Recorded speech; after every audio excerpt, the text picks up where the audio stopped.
start talking about scheduling and calendaring and planning. So what do you think the most important things to consider are when you begin scheduling for the year? I mean, the first thing obviously is you want to look at your yearly calendar. We follow the local school district as well as any holy days. So how many sessions do I have available to me is the first thing. And then obviously to build your curriculum to accommodate the liturgical calendar as well as the scope and sequence in your textbook series. So that's the first thing. And then you make some decisions like if you don't have enough weeks, can I combine this chapter? How do I plan out my year catechetically? We are in a fairly large parish, so by March we need to submit our calendar for the next year, which is a little overwhelming, but in a way there's a benefit because you kind of feel more prepared. So Right. we know when we're going to have large sessions, when we're going to spaces, when we're going to need the church because we're that by March. Fortunately, faith formation and liturgy get first at available space, but we need to do it prudently and wisely. So that's the first thing is looking at what dates, are available, planning your calendar. If you participate in anything, we need to get that on their calendar. So we priest calendar and to their admin to those dates for them. And then the next thing is, starting to think about like ordering your supplies and your textbooks. And then actually updating that parent handbook helps organize a lot because you're thinking about, do I need policy changes? Do they need to be approved? How do I communicate that? So, and then obviously in our parish, we also have to translate everything into Spanish. So, having that ready with enough time for the person who's going to translate to do that, Right. and then to post that and share with families. That does take time. And so you have to make sure that it's complete before you can begin the translation process and allow sufficient time for that to be done properly. And I think what you're saying about scheduling the rooms is really important. And for larger parishes, that is probably a system that's already in place, but if it's not at your parish, it might be something worth having a conversation about, making sure that your rooms are available for you for the complete school year, and then locking in those dates with father or deacons or any guests that you might want to have to come and speak in any of the classes is very, very helpful and wise to do early on. So I just want to just pause for a second and say, Deacon Matt is being awfully quiet tonight. So I'm going to ask you, Deacon Matt, did you want to add anything to this conversation, or he's just smiling and happy to be here, I think so. But this is very valuable information. And if you're getting value, be sure to hit the like or love button or smash the love button. Let us know that this means something to you and it is valuable to you. So we appreciate that. That helps to spread the word about CatechStream and the support that we offer catechists. So let's keep going then. We're talking about scheduling and calendaring and planning. We're talking about getting all of those classes on the schedule. We're talking about getting it finished so we can get it translated. What else, Joyce? Another big one I thought of was we often change our schedule that classes are offered.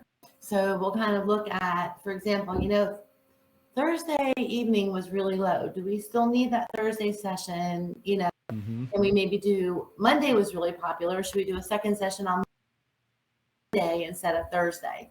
So I think back and analyzing who came when, what worked.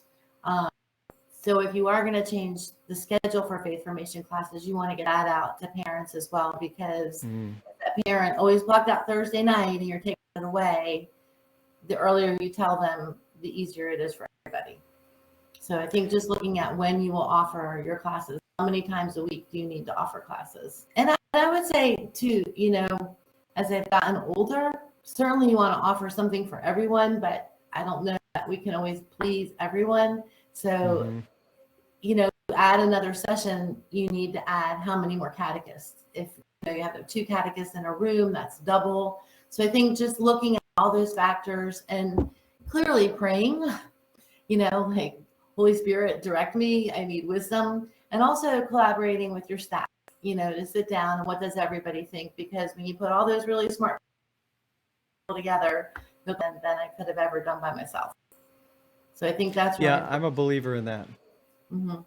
Yeah, and as I'm listening to you, I'm thinking, I think you've done your scheduling before you're offering registration. And maybe we should have talked about that first, because really this is setting the groundwork for the next, initiative, which is going to be sharing this information out, like you said, getting it on your website, sharing it on social media, and then encouraging registration at the right point in time. So if you're doing this kind of scheduling and such, I think you said beginning in February, Right, February and and March. that February, March, and then you're opening registration in April, you're much more prepared to open registration instead of thinking like, how can I ever get all of this together in time to open registration that early? So your process starts really midway through the school year. Which is kind of crazy to be thinking about the next school year when you haven't even finished one. I do want to say too that, if you are new to being a catechetical leader, this is overwhelming. And I think you referenced before, you can't do everything all at once. So maybe you have a list and you say, what's most important that I want to accomplish this year? What will be the second year? And also to ask for help. You never know who's in the pew, and really Right. our job is as a coordinator, it's everybody's church. So the more people that we can get involved, they're walking with us. It's mutually beneficial. I think they feel happy to be asked and recognized, and you certainly appreciate you being able to help. It reminds me, I'm part of a couple of Facebook groups for DREs, and they're always asking questions about various aspects of catechetical leadership. And in our own Sadly Religion Facebook group, Advance Your Expertise in Catechesis, you can certainly pose the question, do you have a getting ready for the new school year checklist or any kind of information that you can share on your process that might help inform me?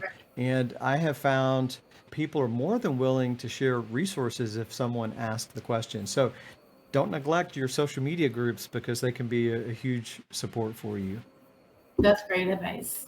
I think we talked about planning in the beginning that like in February and March, you're going to look Right. at, you want the local schools districts have probably their calendars for next year already.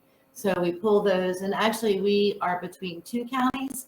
So we pull both of them so that when one county is having a fall break in another county, we plan for that because we know we're not going to have full participation that week. So, that's early on when you're looking at what dates you want to have faith formation. Okay.